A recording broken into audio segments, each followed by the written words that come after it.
Nah, tetapi apa yang poin-poin penting yang saya sebutkan tadi, ini yang sudah saya buktikan selama belasan tahun beternak ayam kampung, dan memang kenyataannya tuh ayam saya tidak ada yang mati sekandang hanya karena faktor penyakit mematikan. Dan sebagai tambahan yang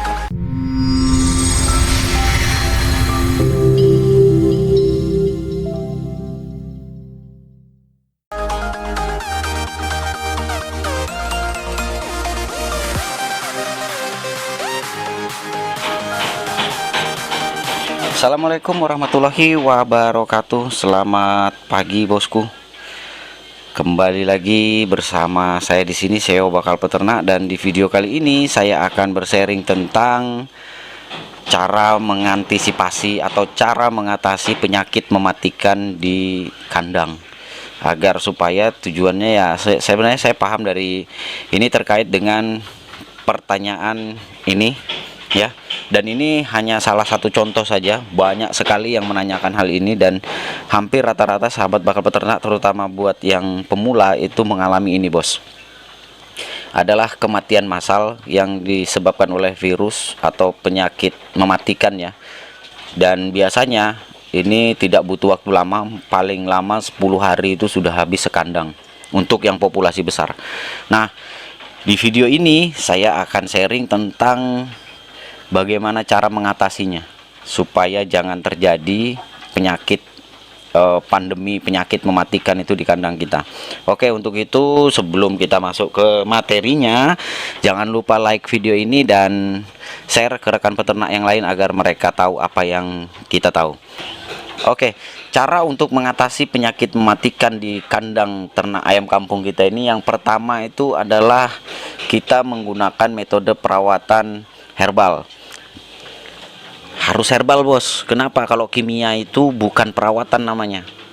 Nah, kalau biasanya kan ayam sudah sakit baru dikasih kimia.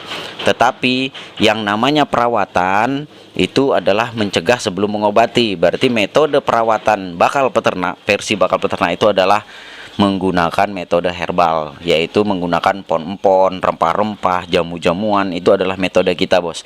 Jadi apakah pertanyaannya, timbul pertanyaan ya, ini juga pernah disinggung oleh beberapa sahabat bakal peternak, bahwa bang, sebenarnya jamu-jamuan itu obat apa enggak sih? Nah, kalau yang ini jawabannya adalah relatif bos.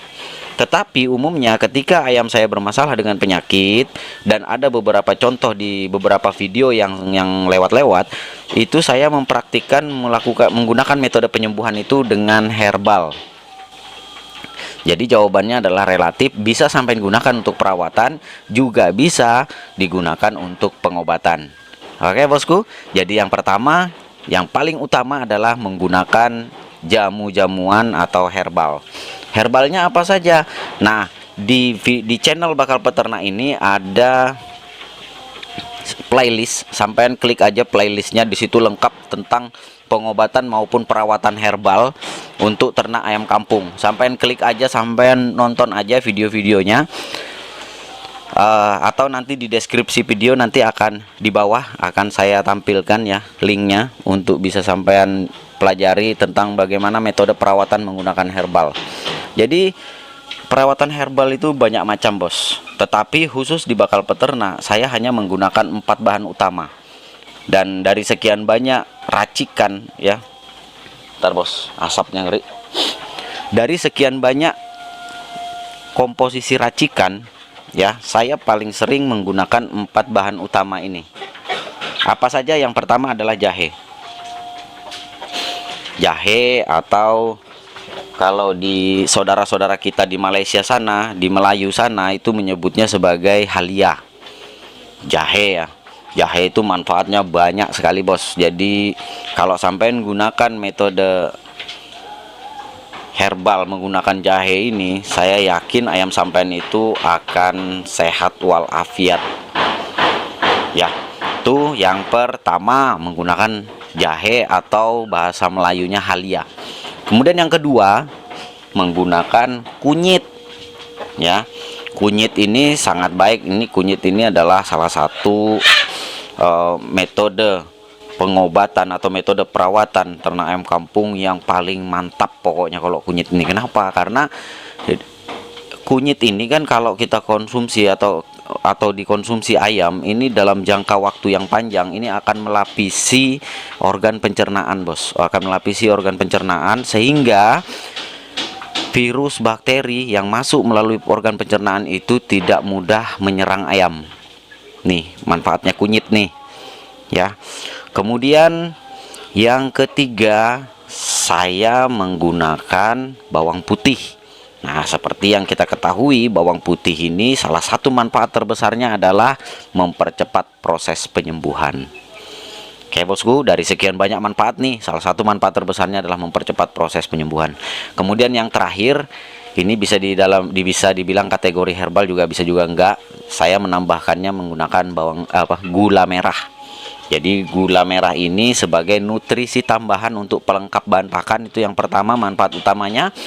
Selanjutnya yang kedua, manfaat gula merah ini adalah untuk sebagai pemicu probiotik EM4 agar aktif, supaya jamu-jamuan kita ini bisa tahan berbulan-bulan. Oke, bos.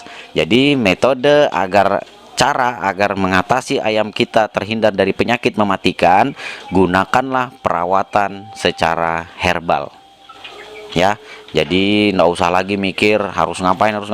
Herbal saja. Herbal itu nggak mahal, bos. Empon-empon, rempah-rempah itu nggak mahal. Dengan komposisi 1:1, sampai buat 2 on atau 3 on ya, 3 on per bahan, itu bisa tahan sebulan.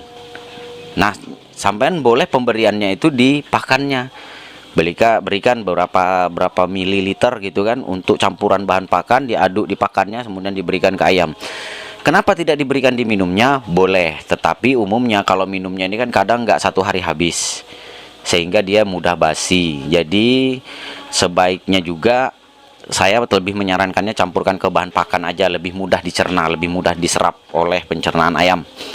Itu yang pertama, bos. Kemudian yang kedua, metode perawatan ternak ayam kampung agar terhindar dari penyakit mematikan adalah itu, sampean kalau ternak ayam tidak menggunakan metode asap-asapan seperti itu, atau biasa kita sebut dengan bahasa kerennya adalah fumigasi, pengasapan, maka percaya saja, bos, saya nggak doakan ayam sampean akan lebih rentan terkena penyakit mematikan kalau sampean nggak pakai itu. Kenapa? Karena salah satu untuk mencegah virus masuk ke dalam kandang dan kemudian menekan angka penyebaran populasi nyamuk di dalam kandang itu adalah dengan itu. Ya, jadi rutinkan fumigasi pengasapan. Kalau nggak bisa 2 kali sehari, sekali sehari udah cukup. Kalau nggak bisa sehari sekali, minimal seminggu itu 3 atau 4 kali. Ya, bos ya. Bahan bakunya apa? Nih, bahan bakunya apa, bos? Di sini yang paling sering saya gunakan itu adalah terutama daun-daun kering ya. Karena ini kan ada pohon mangga nih. Tuh, pohon mangga. Tuh, daun-daun keringnya saya sapu. Kemudian untuk bahan baku utamanya adalah saya menggunakan sabut kelapa. Nih, sabut atau batok kelapa itu. Nih. Tuh, sabut atau batok kelapa yang saya bakar. Saya bakar dengan sampah-sampah yang lain seperti ranting kering, daun-daun kering, itu saya campurkan, kemudian saya bakar. Saya buat aja seperti ini. Boleh kalau seumpamanya di musim hujan ya. Di musim hujan kita nggak bisa bakar di area terbuka ya, kita pakai ini panci. Jadi panci-panci bolong yang dari dapur yang nggak kepake itu ya pakai aja itu, bos. Pakai, nanti dibakar di situ, kemudian diletakkan di daerah yang tidak terkena air hujan. Buat aja pengasapan. Tujuan pengasapan inilah hasil saya berguru dengan nenek moyang saya ya. Dari dulu, bos, saya masih umur 13 tahun ternak itu udah diwanti-wanti. Kalau ternak ayam kampung ya, atau ternak unggas, itu sebaiknya menggunakan pengapian. Jadi rajin bikin api lah ceritanya, kalau orang tua kita dulu bilang tuh, bikin api. Dan ini banyak yang membuktikan, bos.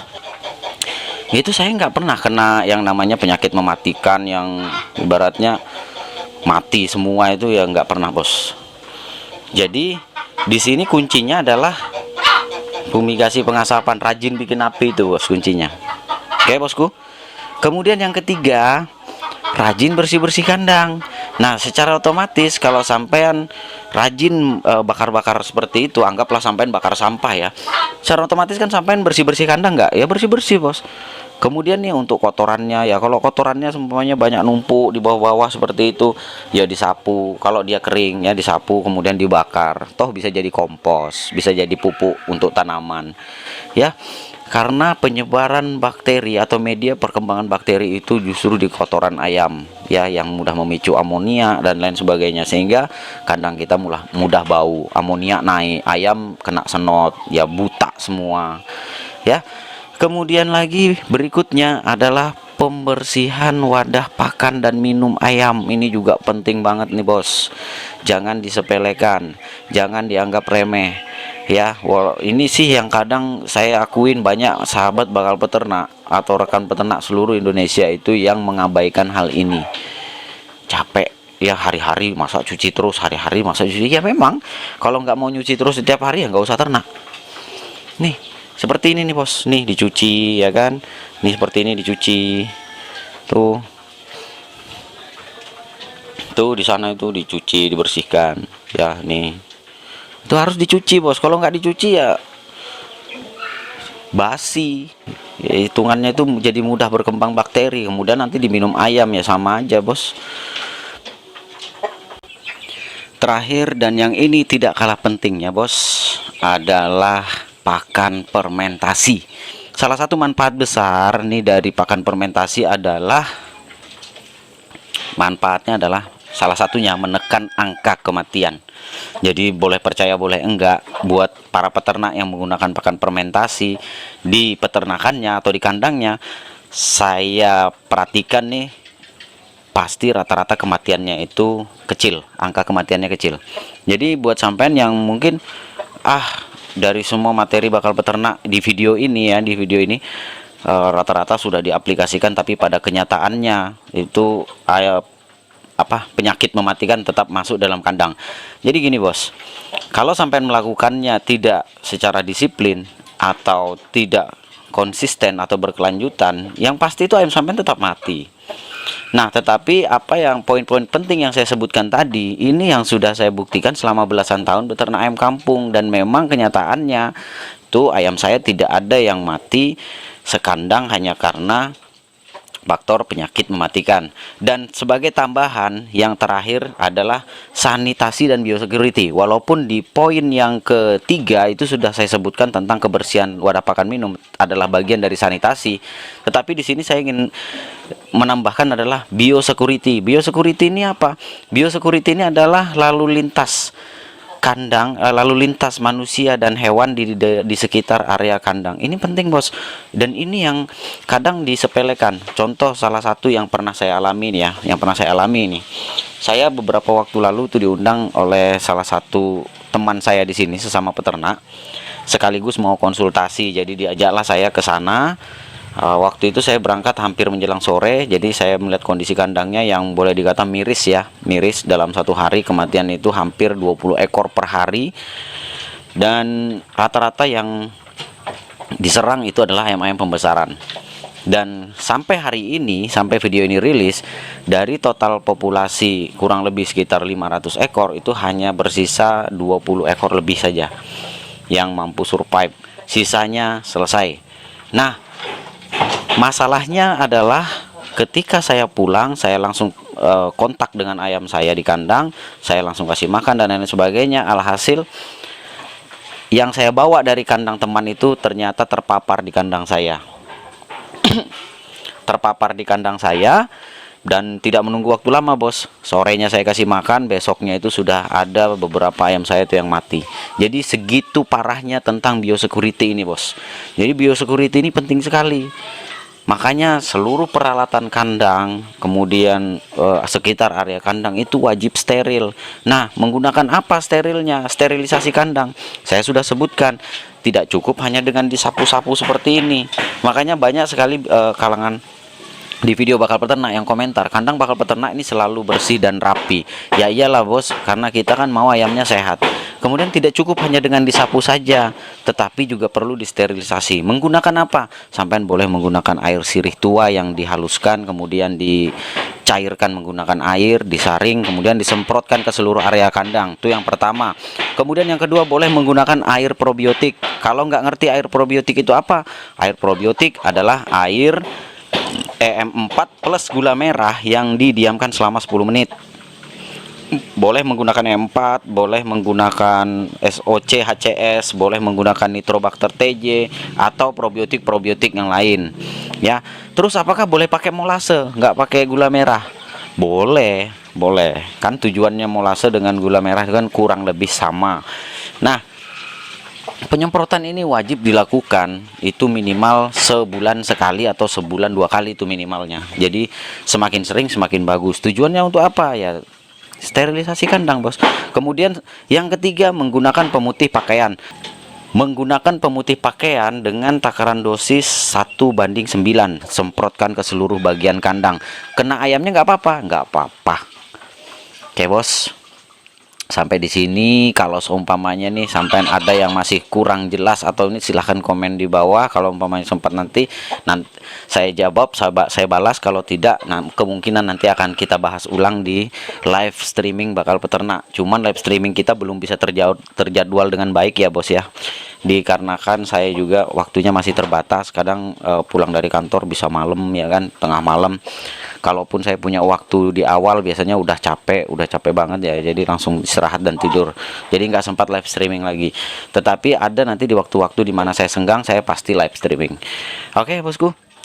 Yang pasti, pastikan selalu, pesan saya sebelum kita akhiri video ini, pastikan selalu kandang sampean itu dalam kondisi bersih, kering ya, bersih dan kering. Kemudian terapkan hal-hal poin-poin yang saya sebutkan tadi di awal sampai akhir video ini, dan jangan biarkan satupun tidak sampai lakukan, dan lakukan itu secara berkelanjutan dan disiplin. Oke, jangan dilakukan sekali kemudian 2 bulan lagi enggak. Wah, itu repot tuh bos urusannya. Saya nggak jamin kok soal itu. Dan jangan sampai katakan bahwa saya ngada-ngada ketika sampai penerapannya juga tidak disiplin. Sampai boleh, saya sudah disiplin bang, tapi kok masih juga ya. Nah, itu sepengetahuan saya, bos, kalau semua poin yang saya sebutkan tadi sampai terapkan dengan disiplin dan berkelanjutan, saya jamin ayam sampean itu juga akan jauh dari yang namanya penyakit mematikan. Oke, jadi di video tentang bagaimana cara mengatasi penyakit mematikan di kandang ayam kampung ya, khusus peternak ayam kampung, ini solusinya di video ini. Dan jangan lupa sampean share dan like video ini. Oke, bosku, itu saja dari video dari bakal peternak kali ini. Sampai jumpa di video-video kita berikutnya. Semoga bisa terus memberikan motivasi, inspirasi untuk sampean terus beternak skala rumahan mandiri. Semoga bermanfaat. Assalamualaikum warahmatullahi wabarakatuh. Salam sukses, bosku. Maju.